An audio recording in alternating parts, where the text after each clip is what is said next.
ஆலயா cotton trending வேட்டிகள் ஷர்ட்டுகள்.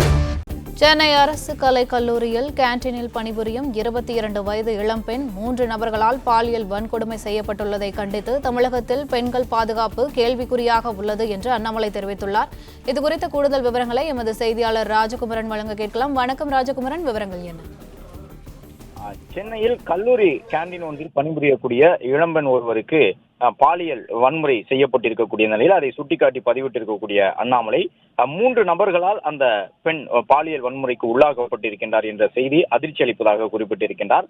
தமிழகத்தில் தொடர்ந்து பெண்கள் பாதுகாப்பு என்பது கேள்விக்குறியாகி வருகின்றது. கல்வி நிலையங்களில் கூட பெண்களுக்கு பாதுகாப்பு இல்லை என்பது மிகவும் அச்சத்தை அளிப்பதாக சொல்லியுள்ள அண்ணாமலை, முதலமைச்சர் மேடையிலே தமிழகம் பெண்களுக்கு பாதுகாப்பாக இருக்கின்றது என்று எத்தனை முறை பேசினாலும் உண்மை நிலை முற்றிலும் மாறாக இருக்கின்றது என்பதையே தினந்தோறும் நாம் காணும் இது போன்ற செய்திகள் நிரூபித்துக் கொண்டிருக்கின்றன என்று பதிவு செய்திருக்கின்றார்.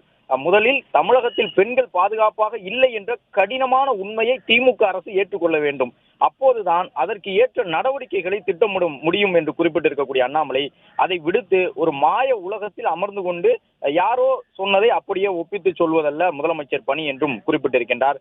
கட்டுக்கடங்காத போதைப் பொருள்கள் சமூகத்தில் மிகப்பெரிய அவலத்தை ஏற்படுத்தி இருப்பது பெருகி வரக்கூடிய பாலியல் குற்றங்களால் வெளிப்படையாகி இருக்கின்றது என்று குறிப்பிட்டுள்ள அவர், கொலை, கொள்ளை, பாலியல் வன்முறைகள் என நாள்தோறும் அமைதியற்ற முறையிலே தமிழ்நாடு சிதைந்திருக்கின்றது என்றும் குறிப்பிட்டிருக்கின்றார்.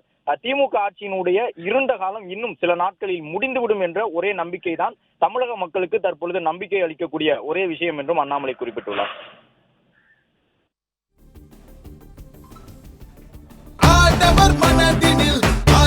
ஆலயா காட்டன் ட்ரெண்டிங் வேட்டிகள் ஷர்ட்டுகள்.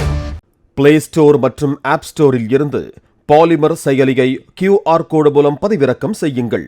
செய்திகளை உடனுக்குடன் பெறுங்கள்.